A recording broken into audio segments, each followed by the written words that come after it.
بسم اللہ الرحمن الرحیم۔ مضمون نویسی آج کا عنوان ہے قائد اعظم۔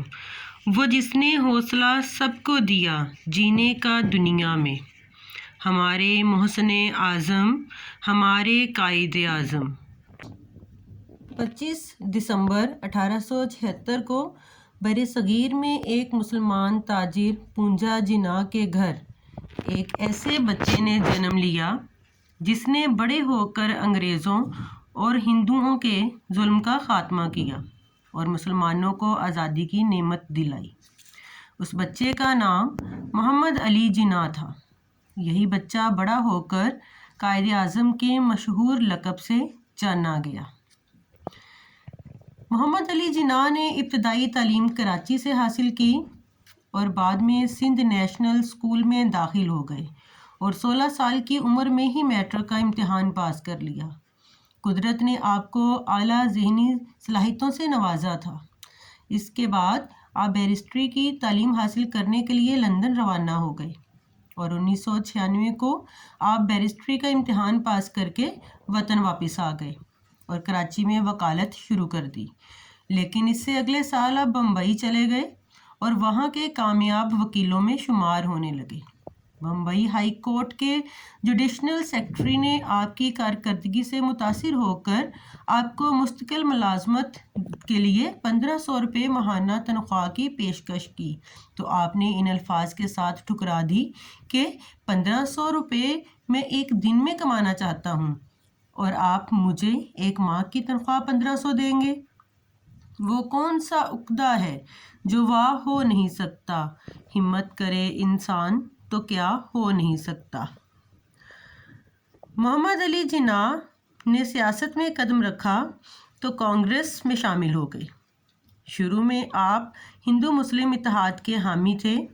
آپ نے ہر ممکن کوشش کی کہ ہندو مسلم متحد ہو کر آزادی کے لیے جدوجہد کریں، لیکن کانگریس کی مسلم دشمنی اور ہندو نوازی کو دیکھ کر آپ دل برداشتہ ہو گئے اور کانگریس کو خیر بات کہہ کر 1913 میں مسلم لیگ میں شامل ہو گئے۔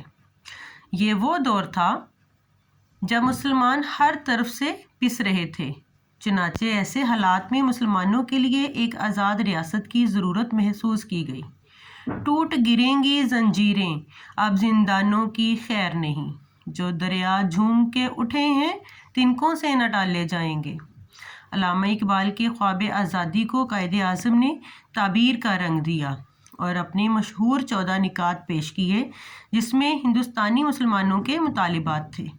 اب مسلمانوں کی آزادی کا پرچم قائد اعظم کے ہاتھ میں تھا، چنانچہ 23 مارچ 1940 کو لاہور کے تاریخی پارک میں قائد اعظم محمد علی جناح کی قیادت میں ایک بہت بڑا جلسہ ہوا، جس میں قرارداد پاکستان منظور کی گئی۔ ہندوؤں کی تمام تر کوششوں کے باوجود آخر کار 14 اگست 1947 کو پاکستان دنیا کے نقشے پر ابھرا۔ قیام پاکستان کے بعد اب بڑا مسئلہ استحکام پاکستان کا تھا۔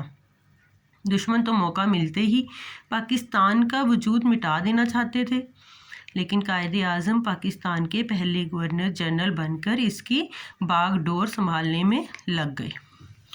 قائد اعظم محمد علی جناح نے پاکستان کے استحکام کے لیے دن رات کام کیا اور آخر کار ان کی صحت بگڑنے لگی، مگر انہوں نے خرابی صحت کی پرواہ کیے بغیر ملک کی ترقی کا کام جاری رکھا۔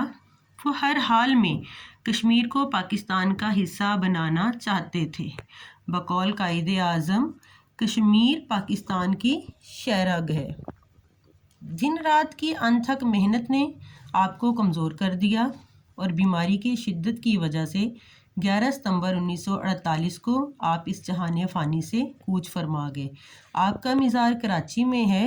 قوم اپنے اس عظیم محسن اور رہنما کی کاوشوں اور قربانیوں کو ہمیشہ یاد رکھے گی۔ انشاءاللہ دعا ہے کہ آسمان تیری لحد پہ شبنم افشانی کرے، سبزۂ نورستہ اس گھر کی نگہبانی کرے۔